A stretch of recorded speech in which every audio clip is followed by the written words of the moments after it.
Kannada cinema ರಂಗದಲ್ಲಿ ಅತಿ ದೊಡ್ಡ ಮಟ್ಟಿಗೆ ಹೆಸರು ಮಾಡಿದಂಥ ಕಲಾವಿದ ಅಂದರೆ ಅದು ದೊಡ್ಡಣ್ಣ ಅವರು ಅಂತಲೇ ಹೇಳ್ಬೋದು. ಯಾಕಂದರೆ ಚಿತ್ರರಂಗದಲ್ಲಿ ಸಾಕಷ್ಟು ಹೆಸರು ಮಾಡಿದ ಅವರು ಈಗ ನೆನಪಾಗಿ ಮಾತುಕೊಂಡಿರುವಂಥದ್ದು ಹೌದು. ಯಾಕೆಂತಂದರೆ ನಟ ದೊಡ್ಡಣ್ಣ ಅವರು ಸುಮಾರು 350 ಸಿನಿಮಾಗಳಲ್ಲಿ ಈಗಾಗಲೇ ಅಭಿನಯಿಸಿದ್ದಾರೆ. ವಿಲನ್ ಆಗಿ ಪೋಷಕ ಪಾತ್ರದಲ್ಲಿ ಮತ್ತು ಕಾಮಿಡಿ ಪಾತ್ರಗಳಲ್ಲೂ ಕೂಡ ಸೈ ಎನಿಸಿಕೊಂಡಿರುವಂಥ ಅದ್ಭುತವಾದಂಥ ಕಲಾವಿದ ಅಂದರೆ ನಟ ದೊಡ್ಡಣ್ಣ ಅಂತ ಹೇಳ್ಬೋದು. ಶಂಕರ್ನಾಗ್, ಆನಂದ್ನಾಗ್, ಅಂಬರೀಷ್, ವಿಷ್ಣುವರ್ಧನ್, ಡಾಕ್ಟರ್ ರಾಜ್ಕುಮಾರ್ ಅಂತ ಮೇರು ನಟರೊಂದಿಗೆ ನಟಿಸಿದಂಥ ಹೆಗ್ಗಳಿಕೆಗೆ ಸೇರ್ತದೆ. ಅಂದಿನ ಕಾಲದ ನಾಯಕರೊಂದಿಗೆ ಇಂದಿನ ಕಾಲದ ನಾಯಕರ ತನಕ ಕೂಡ ಎಲ್ಲರ ಜೊತೆಯೂ ಕೂಡ ಬಣ್ಣ ಹಚ್ಚಿದ್ದಾರೆ.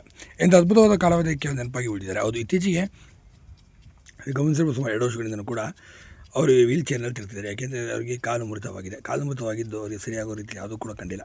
ಇನ್ನು ಸಿನಿಮಾಗಳಲ್ಲಿ ಅಭಿನಯಿಸಲು ಕೂಡ ಸಾಧ್ಯವಿದೆ. ನನ್ನ ಆರೋಗ್ಯದ ಸಮಸ್ಯೆಯಿಂದಾಗಿ ಮತ್ತು ನನ್ನ ದೇಹನೂ ಕೂಡ ಅಷ್ಟು ಮಟ್ಟಿಗೆ ಸಪೋರ್ಟ್ ಮಾಡ್ತಿಲ್ಲ, ಹಾಗಾಗಿ ನಾನು ಸಿನಿಮಾದಲ್ಲಿ ಅಭಿನಯಿಸಲು ಸಾಧ್ಯವಿಲ್ಲ ಅಂತೇಳಿ ತುಂಬ ಭಾವನಾತ್ಮಕವಾಗಿ ಹೇಳ್ತಾರೆ. ಆದರೆ ನನಗೂ ಕೂಡ ಕಲಾಕ್ಷೇತ್ರದಲ್ಲಿ ಮತ್ತಷ್ಟು ಜನ ಅಭಿಮಾನಿಗಳ ರಂಜಿಸಬೇಕು ಅನ್ನೋ ಆಸೆ ಇತ್ತು, ಆದರೆ ಸಾಧ್ಯವಾಗುತ್ತಿಲ್ಲ ಅಂತೇಳಿ ತುಂಬಾ ಭಾವನಾತ್ಮಕವಾಗಿ ಹೇಳ್ತಾರೆ. ಸದ್ಯ ಈಗ ನೆಮ್ಮದಿಯ ಜೀವನವನ್ನು ಸಾಗಿಸಬೇಕು ಅಂತ ತೀರ್ಮಾನ ಮಾಡಿದ್ದೇನೆ. ಹೀಗಾಗಿ ಸಿನಿಮಾದಲ್ಲಂತೂ ಮತ್ತೆ ಬಣ್ಣ ಹಚ್ಚಲು ಸಾಧ್ಯವೇ ಇಲ್ಲ ಅಂತೇಳಿ ನಟ ದೊಡ್ಡಣ್ಣ ಅವರು ತಿಳಿಸ್ತಾರೆ.